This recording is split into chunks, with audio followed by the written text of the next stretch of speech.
여러분 안녕하세요. 7월 29일 목요일 아침입니다. 하나님께서 오늘도 참 좋은 날 선물로 주셨습니다. 말씀 보면서 기도하면서 하루 시작하도록 하겠습니다. 오늘 함께 볼 말씀은 예레미야서 11장 1절에서 8절까지의 말씀입니다. 여호와께로부터 예레미야에게 임한 말씀이라. 이르시되 너희는 이 언약의 말을 듣고 유다인과 예루살렘 주민에게 말하라. 그들에게 이르기를 이스라엘 하나님 여호와께서 이와 같이 말씀하시되 이 언약의 말을 따르지 않는 자는 저주를 받을 것이니라. 이 언약은 내가 너희 조상들을 쇠풀무 애굽 땅에서 이끌어내던 날에 그들에게 명령한 것이라. 곧 내가 이르기를 너희는 내 목소리를 순종하고 나의 모든 명령을 따라 행하라. 그리하면 너희는 내 백성이 되겠고 나는 너희의 하나님이 되리라. 내가 또 너희 조상들에게 한 맹세는 그들에게 젖과 꿀이 흐르는 땅을 주리라 한 언약을 이루리라 한 것인데 오늘이 그것을 증언하느니라 하라 하시기로 내가 대답하여 이르되 아멘 여호와여 하였노라. 여호와께서 내게 이르시되 너는 이 모든 말로 유다 성읍들과 예루살렘 거리에서 선포하여 이르기를 너희는 이 언약의 말을 듣고 지키라. 내가 너희 조상들을 애굽 땅에서 인도하여 낸 날부터 오늘까지 간절히 경계하며 끊임없이 경계하기를 너희는 내 목소리를 순종하라 하였으나 그들이 순종하지 아니하며 귀를 기울이지도 아니하고 각각 그 악한 마음에 완악한 대로 행하였으므로 내가 그들에게 행하라 명령하였어도 그들이 행하지 아니한 이 언약의 모든 규정대로 그들에게 이루게 하였느니라 하라. 아멘. 네, 예레미야가 이스라엘 백성들에게 예루살렘에서 하나님께로부터 받은 말을 선포하는 내용, 그것이 계속 이어지고 있습니다. 큰 의미로 보면은 같은 그 심판의 내용, 하나님께서 이스라엘을 심판하시겠다라고 하는 그 심판의 내용이 계속 이어지게 되죠. 조금 주제는 달라도 결국 하나님의 그 진노, 하나님을 배반하고 하나님을 속이고 그리고 이방신을 섬겼던 이스라엘 백성들에게 주시는 하나님의 경고의 말씀들이 계속 이어지게 됩니다. 그래서 이번 한 주간은 작은 주제를 잡고 거기에 대해서 하나씩 생각을 해봤죠. 지난 월요일에는 자랑이 무엇인가 라고 하는 것에 대해서 생각을 해봤고 또 그 다음은 우상이 무엇인가에 대한 생각을 우리가 해봤습니다. 또 어제는 창조주가 무엇인가, 창조주를 믿는다고 하는 것, 창조주를 의지한다고 하는 것이 무엇인가 하는 것을 우리가 생각을 해봤는데요. 여러분, 오늘은 이 언약을 파기하는 자들이 받는 저주가 무엇인가, 저주라고 하는 단어가 나오는데 그 저주에 대해서, 그리고 하나님께서 주시는 그 언약을 이루었을 때 주시는 상급이 무엇인가 하는 것을 좀 생각해 보도록 하겠습니다.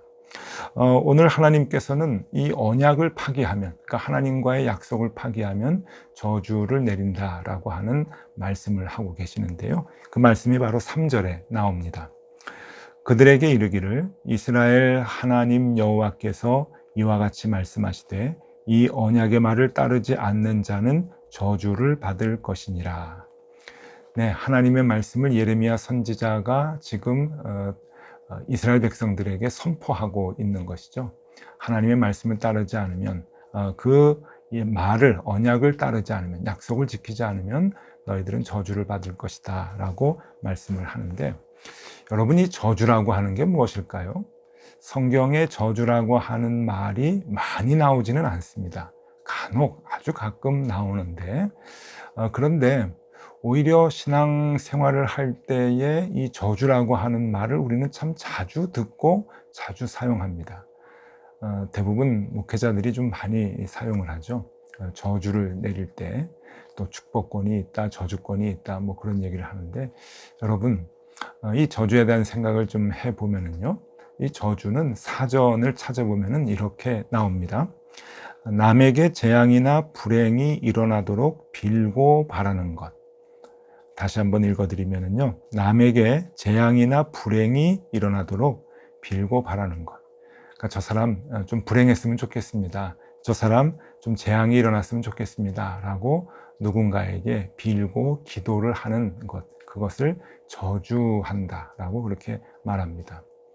그러니까 여러분, 하나님이 저주한다라고 하는 것은 이 문법적으로 말이 되질 않습니다. 하나님이 왜 저주를 합니까? 하나님은 복을 내리시는 분이시고 또 언약을 어기는 자는 징벌하시는 분이신데 책망하시면 되지, 하나님이 또 누구에게 저 사람이 불행해지면 좋겠습니다라고 바라고 또 그렇게 빌고 기도를 하겠습니까? 하나님은 기도를 받으시는 분이죠. 그러니까 여러분, 중요한 것은 하나님은 저주를 내리시는 분이 아니라는 겁니다. 간혹 선지자들이 하나님의 말씀을 받아서 그 하나님의 징계를 받는 것, 하나님의 책망을 받는 것, 그것을 저주라고 표현은 하지만 하나님께서 직접 저주를 내리시지는 않는 것이죠. 또 하나님께서 그 어느 누구에게도 저주권과 축복권을 주시지 않았습니다. 여러분, 축복권과 그리고 책망할 수 있는 것은 오직 하나님이시죠.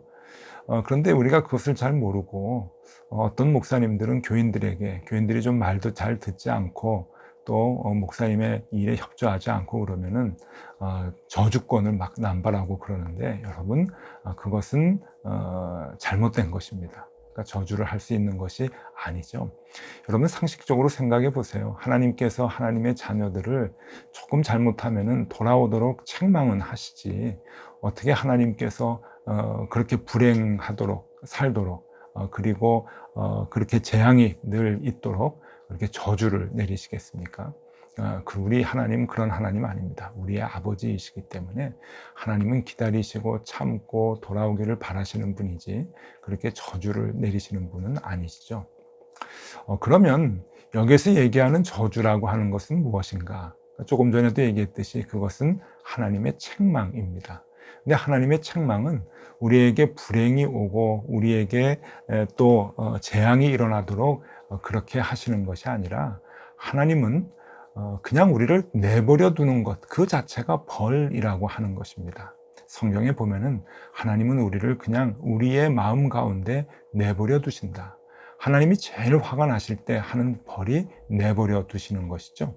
그것이 어디에 나오는가 하면은 로마서 1장 24절에 나오는데요. 로마서 1장 그 뒷부분에 보면은 온갖 죄악들이 다 이제 나오는 추악한 인간의 모습들이 나오게 되는데, 그 원인이 무엇인가 하는 것을 로마서 1장 24절에서 얘기하고 있습니다.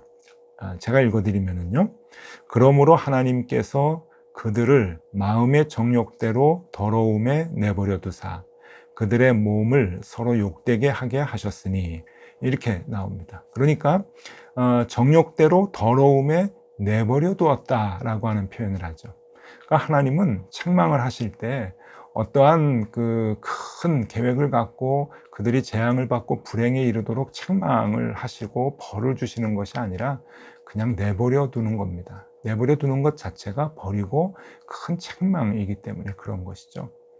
하나님이 없는 삶, 하나님이 없이 자기 자신을 의지하고 그리고 우상을 숭배하는 그 삶은 절대로 행복해질 수 없는 것이죠.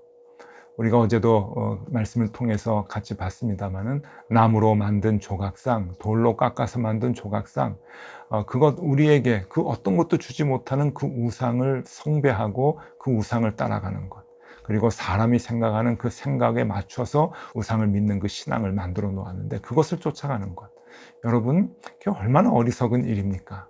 불행에 이르는 길이고 재앙에 이르는 길 아니겠습니까? 그러니까 하나님을 떠난 상태로 있는 그 모습 그대로가 바로 불행에 이르는 길이고 재앙에 이르는 길이다라고 하는 것이죠. 네, 그러면 우리가 그렇게 하나님을 떠나서 불행에 이르고 재앙에 이르는 그러한 삶을 사는 것이 아니라, 하나님의 언약을 잘 지키고 하나님의 말씀을 따르면 하나님께서 어떠한 복을 주시는가, 오늘 말씀 속에서 두 가지 복을 우리에게 분명하게 얘기해 주고 계십니다. 첫 번째는 하나님의 백성이 된다고 말씀하고 계십니다. 우리가 하나님께서 세워주신 그 언약을 잘 따르고 지키면 하나님께서는 너희가 내 백성이다, 내 백성이 되는 것이다 라고 하는 하나님의 울타리 안에 들어가고 하나님의 자녀로서의 삶을 살아가는 그 하나님의 자녀의 권세를 우리에게 부여해 주신다 라고 하는 것이죠. 여러분, 그것이 첫 번째 복입니다. 하나님의 말씀, 언약을 지키는 자들이 얻는 복이다 라고 하는 것이죠. 그 말씀이 4절에 나옵니다. 이 언약은 내가 너희 조상들을 쇠풀무 애굽 땅에서 이끌어내던 날에 그들에게 명령한 것이라. 곧 내가 이르기를 너희는 내 목소리를 순종하고 나의 모든 명령을 따라 행하라. 그리하면 너희는 내 백성이 되겠고 나는 너희의 하나님이 되리라. 언약을 지켜라. 하나님의 말씀을 지켜라. 그러면 너희는 내 백성이 되고 나는 너희의 하나님이 된다. 여러분, 이것보다 더 큰 복이 어디 있겠습니까? 어제 우리가 생각했죠? 창조주 하나님이십니다. 우리의 모든 문제를 사람의 생각대로 풀어주시지 않고 하나님의 창조의 손길로 풀어주시는 그 어마어마한 하나님, 그 하나님이 우리의 하나님이 되신다. 우리는 그의 백성이 된다라고 하는 겁니다. 그것 자체가 복이죠. 여러분, 우리의 소유가 조금 늘고 우리가 살아가는데 조금 더 유복하고 편안하고, 그게 어떻게 복이 될 수 있겠습니까? 우리가 하나님의 자녀가 되고 하나님이 창조의 손길로 우리를 붙들어 주시고 인도해 주시는 것, 그거 자체가 큰 복, 제일 큰 복, 제일 큰 상급 아니겠습니까? 하나님께서 주신 그 언약을 지키는 자들, 그 말씀대로 따라 사는 자들에게 하나님께서 주신다고 하는 첫 번째 복, 바로 그것입니다. 또 하나의 복이 있는데요, 여러분, 그 복은 하나님께서 우리에게 젖과 꿀이 흐르는 땅으로 우리를 인도해 주신다라고 말씀하신 것입니다. 이스라엘 백성에게는 가나안 땅을 주신 것이고, 오늘 우리에게도 젖과 꿀이 흐르는 땅으로 우리의 삶을 인도해 주신다라고 약속하는 것이겠죠. 이것이 5절에 나옵니다. 5절 말씀입니다. 내가 또 너희 조상들에게 한 맹세는 그들에게 젖과 꿀이 흐르는 땅을 주리라 한 언약을 이루리라 한 것인데 오늘이 그것을 증언하느니라 하라 하시기로 내가 대답하여 이르되 아멘 여호와여 하였노라. 네, 예레미야에게 하나님께서 말씀을 전하라 해서 예레미야가 아멘 하면서 이 말씀을 받고 그 말씀을 전했다고 합니다. 무엇입니까? 하나님의 언약을 지키는 자들에게는 하나님께서 젖과 꿀이 흐르는 땅으로 인도하여 줄 것이다 라고 하는 하나님의 약속이라고 하는 것이죠. 그러니까 두 번째 복입니다. 우리가 하나님의 언약을 잘 지킬 때 하나님께서 주시는 복은 젖과 꿀이 흐르는 땅으로 우리를 인도해 주신다. 그러니까 여러분, 이 첫 번째 복과 두 번째 복 잘 보면은요, 우리가 하나님의 자녀가 되었습니다 라고 하는 우리의 그 신앙의 마음, 정신적인 마음, 그 영혼의 평안함, 자유함, 그것을 누림과 동시에 또 우리가 이 땅을 살아가는데 정말 눈에 보이는 젖과 꿀이 흐르는 땅으로 우리의 삶을 인도해 주시는 그 복까지 하나님께서는 입체적으로 우리에게 허락해 주신다라고 하는 것이죠. 네, 이렇게 우리가 하나님의 말씀을 지키고 하나님께서 주셨던 그 언약을 어기지 아니하고 외면하지 아니하고 하나님을 속이고 도망가지 아니하고 그 언약을 잘 지켜 행할 때 하나님께서 이 두 가지 복을 주시겠다고 우리에게 말씀하십니다. 그리고 여러분, 그것을 어길 때 하나님의 저주가 임하는 것이 아니라 이 복이 없는 삶을 살아가는 것입니다. 그것 자체가 저주의 삶이 되는 것이죠. 하나님의 백성이 되지 못하고 젖과 꿀이 흐르는 땅을 우리가 맛보지 못하는 것, 도달하지 못하는 것, 여러분, 그것만큼 저주의 삶이 어디 있겠습니까? 하나님이 따로 우리를 벌 주시고 불행하게 책망하시고 저주를 내리시는 것이 아니라 그냥 하나님의 백성이 되지 못하는 것, 그래서 젖과 꿀이 흐르는 땅을 맛보지 못하고 경험하지 못하는 것, 그것이 큰 벌이 되겠죠. 여러분, 이 두 갈래의 길에서 우리는 선택을 해야 합니다. 어떤 길로 가며 우리가 살아가야 될까? 이 땅을 살아가는데 우리가 어떻게, 어떤 자세로, 어떤 신분으로, 어떤 곳을 도달하며 살아가야 될까? 여러분, 그것을 우리가 날마다 선택하며 살아가야 한다는 것이죠. 그것을 어떻게 우리가 이룰 수 있을까? 하나님께서는 오늘 그 방법을 분명하게 말씀해 주고 계십니다. 4절 말씀을 다시 한번 반복해서 읽어 드리겠습니다. 4절 말씀에 귀를 기울여 주시면 좋을 것 같아요. 이 언약은 내가 너희 조상들을 쇠풀무 애굽 땅에서 이끌어내던 날에 그들에게 명령한 것이라. 곧 내가 이르기를 너희는 내 목소리를 순종하고 나의 모든 명령을 따라 행하라. 그리하면 너희는 내 백성이 되겠고 나는 너희의 하나님이 되리라. 뒷부분 다시 한번 읽어드립니다. 너희는 내 목소리를 순종하고 나의 모든 명령을 따라 행하라. 그리하면 너희는 내 백성이 되겠고 나는 너희의 하나님이 되리라. 이 말씀은 신명기 28장의 내용을 축약한 그런 그 말씀입니다. 이스라엘 백성을 애굽 땅에서 인도하여 낸 하나님께서 이제 모세를 통해서 이스라엘 백성과 언약을 맺으시죠. 그 언약을 맺으실 때 복과 저주의 삶을 쭉 나열을 하십니다. 그리고 복을 얻기 위해서는 모든 명령에 순종하고 그 명령을 따라 행하라. 그렇게 하나님께서 말씀하셨는데 그 신명기 28장의 내용을 지금 예레미야 선지자가 다시금 그렇게 생각해서 이스라엘 백성들에게 선포하고 있는 것입니다. 기억하라 라고 하는 것이죠. 가장 중요한 것은 무엇입니까? 여호와 하나님의 말씀을 기억하라, 들어라, 그리고 그 말씀대로 행하라 라고 합니다. 여러분, 행하기 위해서는 들어야 합니다. 듣기 위해서는 말씀을 많이 접해야 되는 것이죠. 그래서 말씀을 자주 접하고 말씀을 깊이 접하고 말씀을 읽고 듣는 것은 여러분 무척 중요합니다. 무엇 때문에 중요합니까? 우리가 하나님의 백성이 되고 우리가 젖과 꿀이 흐르는 땅으로 도달하는 그 삶을 살기 위해서 가장 중요한 요소가 되기 때문에 그런 것이죠. 하나님의 말씀을 듣고 그 하나님의 말씀대로 따라 사는 것, 그것이 가장 중요한 요소이기 때문에 그렇습니다. 그러니 여러분, 우리가 기회 있는 대로, 시간이 나는 대로 하나님의 말씀과 가까이 가는 생활을 우리가 늘 해야 할 것입니다.